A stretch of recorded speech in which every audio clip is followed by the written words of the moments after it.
আমরা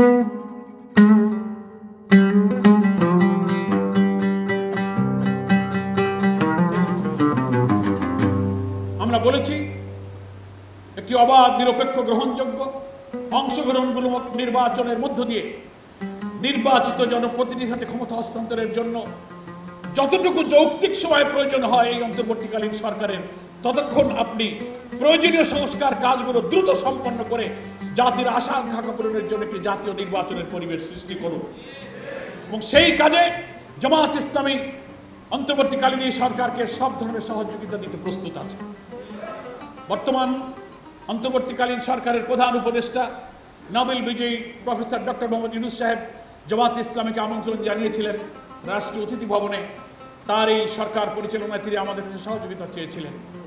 আমাদের সম্মানিত আমিরে জামাত, বাংলাদেশের রাজনৈতিক নেতৃত্বের মধ্যে সবচেয়ে আলোচিত, সবচেয়ে বড়, সবচেয়ে মানবিক নেতা ডক্টর শফিকুর রহমান, তার নেতৃত্বে আমাদের প্রতিনিধি দল প্রফেসর ডক্টর ইউনূসের সামনে আমরা কয়েক দফা নির্ধারিত সুপারিশ পরামর্শ আমরা রেখে এসেছিলাম। তিনি বলেছিলেন আপনারা আমাদেরকে সহযোগিতা করুন। আমরা বলেছি আমরা আপনাদের সহযোগিতা করতে প্রস্তুত আছি। ফলে আমরা আমাদের সেই প্রতিশ্রুতি রক্ষা করে যাচ্ছি।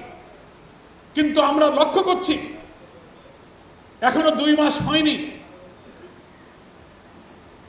একটা অরাজনৈতিক সরকার ক্ষমতায় এসে যে নতুন রাষ্ট্র বিনির্মাণের প্রচেষ্টা যখন চালিয়ে যাচ্ছে, শুরু থেকেই এই ছাত্র জনতার বিপ্লবকে ধূলিসাৎ করার জন্য একটি পাল্টা প্রতি বিপ্লবের চেষ্টা করা হয়েছিল।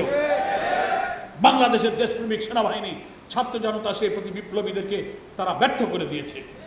তারা জুডিশিয়াল কু করার চেষ্টা করেছিল। দলবাজ প্রধান বিচারপতির নেতৃত্বে